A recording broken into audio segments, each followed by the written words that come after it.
నమస్కారం అండి. నా పేరు బాలనాయుడు. వెల్కమ్ టు జనవయంతు మీ బాలనాయుడు ఛానల్. తెలంగాణ రాష్ట్రానికి సంబంధించినటువంటి కాంగ్రెస్కి సంబంధించినటువంటి MLC Chintapandu Naveen Kumar alias Teenmar Mallanna Congress party నుంచి సస్పెండ్ చేయడం జరిగింది. ఈయన అగ్రవర్ణ ఆధిపత్యం మీద ఎక్కువగా ఈయన స్పందిస్తుంటాడు. దాని మీద ఈయన ఫైట్ చేస్తూ ఉంటాడు. ఈయన ఒక ఎమ్మెల్సీ అయిన తర్వాత కూడా ఈయన వాయిస్ స్వతంత్ర భావాలతో ఉన్నటువంటి వ్యక్తిగానే ఈయన వాయిస్ని రైజ్ చేయడంతో సహజంగా అంతర్గత ప్రజాస్వామ్యం ఉన్నటువంటి కాంగ్రెస్ పార్టీలో వాళ్ళందరికీ వర్తించింది, తీన్మార్ మల్లన్కి ఎందుకు వర్తించిందంటే తెలంగాణ ప్రభుత్వం మన తెలంగాణలో ఎన్ని కులాలు ఉన్నాయి, ఒక్కొక్క కులం ఎంత ఉంది, వీళ్ళ యొక్క స్థితిగతులు ఏంటి, సామాజిక ఆర్థిక స్థితిగతులు అని చెప్పి ఒక సర్వే చేపట్టడం. ఆ సర్వే వివరాలు వీళ్ళు మళ్ళీ బయటికి తీసిన తర్వాత దాని మీద విపరీతమైన రచ్చ జరగడం. ఎందుకంటే చాలా వరకు బీసీ కులాల లెక్కను బాగా తగ్గించి ఓసీ కులాల లెక్కను కొంచెం పెంచారని వివాదం జరుగుతూ ఉంది. ఈ జరుగుతున్న పక్షంలో ఈయన ముఖ్యంగా ఈ తీన్మార్ మల్లన్న బీసీల గొంతుకు నేను అని చెప్పి ఒక వాయిస్ అందుకున్నాడు. ఈయన ఇక్కడ ఉన్నటువంటి ఎస్సీలను కూడా వీళ్ళు కాల్కులేట్ చేసి ఎస్సీని చెప్పారు. బీసీల్లో అచ్చంగా హిందూ బీసీలని అందరినీ కూడా 50% కన్నా తక్కువగా తగ్గించారన్నది ప్రధానమైనటువంటి ఆరోపణతో కాంగ్రెస్ పార్టీలో ఉంటూ వితిన్ ద పార్టీలో ఉంటూనే ఈయన ఒక సభ పెట్టాడనమాట. ఆ సభకి చాలా మంచి స్పందన వచ్చింది తెలంగాణ ప్రాంత వ్యాప్తంగా. అందులోనే ఈయన క్యూన్యూస్లో లైవ్ ఇస్తూ ఉంటే అప్పటికప్పుడే ఎవరో ఒక రెడ్డి సామాజిక వర్గానికి చెందినటువంటి ఒక వ్యక్తి అంటే బీసీని హేళనగా మాట్లాడితే దాని మీద ఇమ్మీడియట్గా ఇన్స్టాంట్గా రియాక్ట్ అయినటువంటి తీన్మార్ మల్లన్న సభలో ఉంటుండగానే ఆ కులానికి సంబంధించినటువంటి వివాదాస్పదమైనటువంటి వ్యాఖ్య చేయడం జరిగింది. దాని మీద తీవ్రంగా ఈరోజు ఉన్నటువంటి ఈ యొక్క రెడ్డి సామాజిక వర్గానికి సంబంధించినటువంటి వ్యక్తులందరూ రియాక్ట్ అవ్వడం, ఆ మాట్లాడిన దాని మీద ఈయనకి షోకాజ్ నోటీసులు ఇచ్చారు. స్పందించకపోయేసరికి దాంతో సంతృప్తి చెందినటువంటి అధిష్టానం ఈయన్ని పార్టీని సస్పెండ్ చేయడం జరిగింది. అయితే ఎప్పుడైతే ఈ తీన్మార్ మల్లన్న ఈ యొక్క బీసీల గొంతుగా అవుతానో, ఎందుకంటే బీసీలని తగ్గించి చూపించి ఓసీలని పెంచి చూపించిన ప్రయత్నం చేశారు అని అనడంతో వచ్చినటువంటి ఈ యొక్క దుమారం చిలికి గాలివాన్ అయ్యి ఈరోజు ఆయన సస్పెన్షన్ దారితీసింది. అదొకటే అని అందరూ అనుకున్నారు. అసలు విషయం ఇక్కడే ఉందన్నమాట. బీసీలు అందరిలో బీసీలు అంటే గౌడాసు, యాదవులు, ముదిరాజులు, పద్మశాలీలు, కొమ్మరి అందరూ ఉన్నారు. కానీ బీసీల్లోనే మన తెలంగాణ ప్రాంతంలో అంటే వ్యవసాయ ఆధారితమైనటువంటి కులమైనటువంటి మున్నూరు కాపులు వీళ్ళు కేవలం 3.5% ఉన్నారు వీళ్ళు తెలంగాణలో అని చూపించారు అని చెప్పి వీళ్ళు అంటున్నారు. మరి అది ఎంతవరకు నిజమా లేదా అని చెప్పేసి నెక్స్ట్ తేలాలి. రెడ్డిస్కి ధీటుగా, వెలమలకు ధీటుగా తెలంగాణ ప్రాంతంలో కొంచెం ఎంతో కొంత ఇన్ఫ్లుయెన్స్ చేసి రాజకీయంగా ఒక నిచ్చెన వేసుకొని ఎక్కగలిగేటటువంటి శక్తి సామర్థ్యాలు బీసీ కమ్యూనిటీగా ఉన్నటువంటి ఇక్కడ మున్నూరు కాపులకే ఉందనేది అనుమానం వీళ్ళలో కలిగింది. ఇక్కడ పరిపాలించేటటువంటి ఈ యొక్క నాయకుల్లో ఎవరైతే ఇప్పుడు రూలింగ్ చేస్తున్నారో వీళ్ళకి.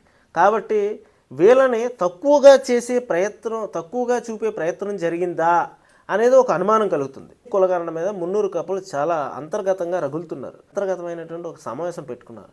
దానికి రిటైర్డ్ బ్యూరోక్రాట్స్, రాజకీయ నాయకులు వీళ్ళందరూ కూడా ఆ సమావేశానికి రావడం, సమావేశంలో మనకు తీవ్రమైనటువంటి అన్యాయం జరుగుతుంది, ఇక్కడ మనల్ని చాలా తక్కువగా చూపించేటటువంటి ప్రయత్నం చేస్తున్నారు, కరీంనగర్ కానీ, ఆదిలాబాద్ కానీ, నిజామాబాద్ కానీ, వరంగల్ కానీ, ఇటు హైదరాబాద్ నగర పరిసర ప్రాంతాల్లో ఎక్కువగా ఉన్నటువంటి మున్నూరు కాపుల్ని చాలా తక్కువ చేసి చూపిస్తున్నారు. దీని మీద ఒక పరిష్కారం మనం దీని మీద గట్టిగా ఇప్పుడు కూర్చోకపోతే దీన్ని శాశ్వతంగా లెక్కలుగా దీన్ని గెజిట్లో వేసేస్తారని చెప్పి ఇన్ని రోజులకి ఒక చైతన్యం కలిగి వీళ్ళందరూ పెట్టుకునేసరికి ఇది ఏదో బలంగా మారేలా ఉందనేటటువంటి ఒక సంకేతం ఇక్కడ తెలంగాణ సర్కార్కి వెళ్ళింది. అయితే ఇక్కడ ఎప్పుడైతే ఇది జరిగిందో దీని మీద వీళ్ళు ఏం చేశారంటే ఒక రకమైనటువంటి వీళ్ళ ఆధిపత్యాన్ని చూపించుకోవడానికి తీన్మార్ మల్లన్ని పార్టీ నుంచి సస్పెండ్ చేయడం జరిగింది. మున్నూరు కాపుల్ని ఎందుకు ఇలా తక్కువ చేసి చూపించారు? సమాధానం కూడా మున్నూరు కాపుల్లోనే ఉంది. వివిధ పార్టీల్లో కూడా మున్నూరు కాపులు చాలా గణనీయమైన స్థాయిలో లీడర్షిప్ వహిస్తున్నారు ఇక్కడ. అయితే మున్నూరు కాపులుగా ఏకమయ్యి మనం ఏదో అందరినీ కలుపుకొని మిగతా కులాలను కలుపుకొని రాజ్యాధికారం తెచ్చుకుందామనే ఒక కాంక్ష ఉంది. కానీ ఈ కాంక్ష ఎంతవరకు పరిమితం అంటే వీళ్ళని సంఘటితం చేసే వరకు ఆ కాంక్ష తీసుకెళ్ళట్లేదు.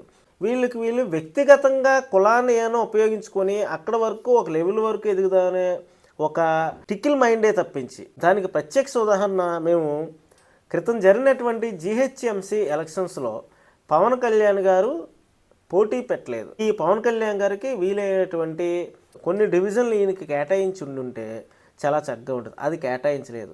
కేటాయించకపోయినా బీజేపీలో ఆ రోజు బీజేపీకి అధ్యక్షుడు బండి సంజయ్. అయితే కేటాయించకపోగా ప్రచారంలో కూడా కొన్ని దగ్గరలో జనసేన జెండాలు కనిపిస్తుంటే ఇదే బండి సంజయ్ జనసేన జెండాలు కిందకు దించిమనేవాడు. అంటే నీ లక్ష్యం ఏంటి?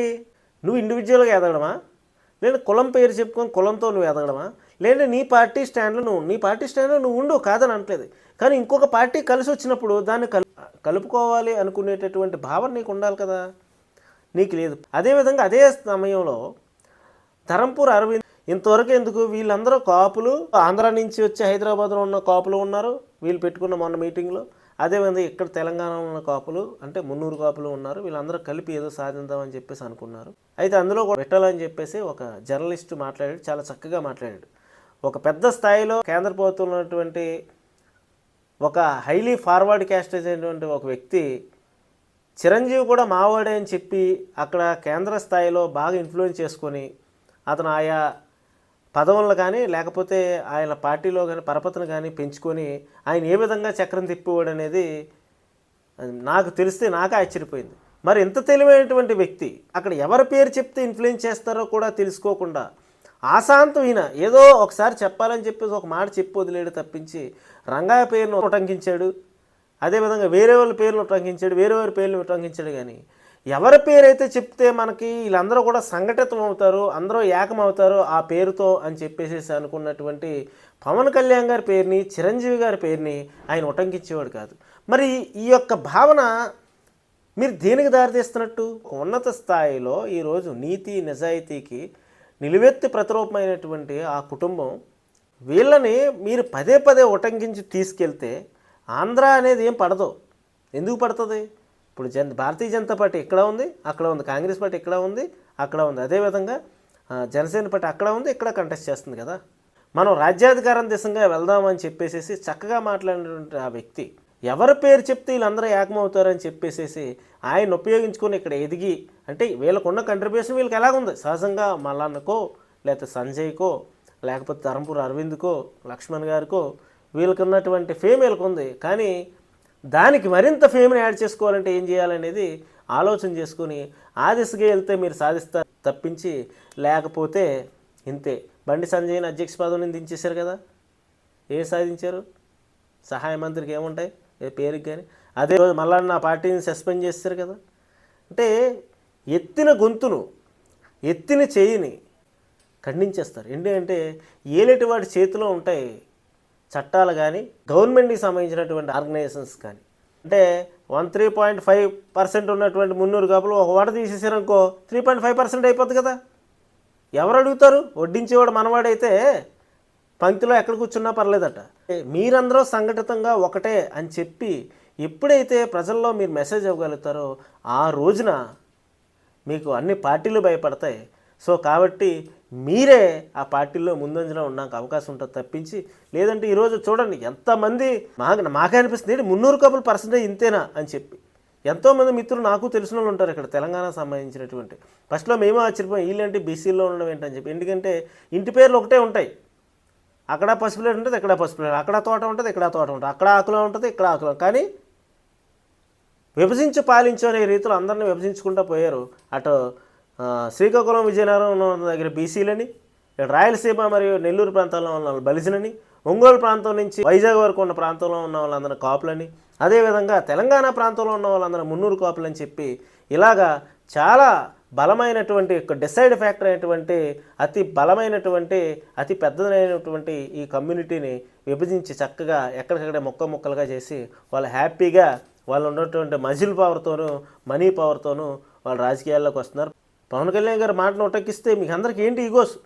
ఇక్కడ ఉన్నటువంటి ఫ్యాక్టర్ కూడా అయితే కాపుల ఉపకులాల్లో ఉన్నటువంటి పెద్ద దరిద్రం ఏంటంటే ఎవడో ఒక 4 రూపాయలు సంపాదిస్తాడు, ఆ 4 రూపాయలు వీడు పెద్దగా అనుకుంటాడు, అనుకొని నేనే పెద్ద నాయకుడిని అంటాడు, ఒక మినిస్టర్ అయిపోతాడు, ఎంపీ అయిపోతాడు. ఈ లైఫ్ అక్కడ వరకే, నెక్స్ట్ మర్చిపోతారు వీళ్ళు ఏం చేశారనేది. కానీ ఎప్పుడైతే రాజ్యాధికారం పూర్తిగా మన దగ్గరికి వస్తుందో ఆ రోజు మీరు సమగ్రంగా అభివృద్ధి జరుగుతారు తప్పించి అప్పటి వరకు కూడా ఇలాగే ఎత్తిన గొంతును నొక్కేస్తారో అదేవిధంగా పిడికిలు బిగించినటువంటి చెయ్యిని తెంచేస్తారు.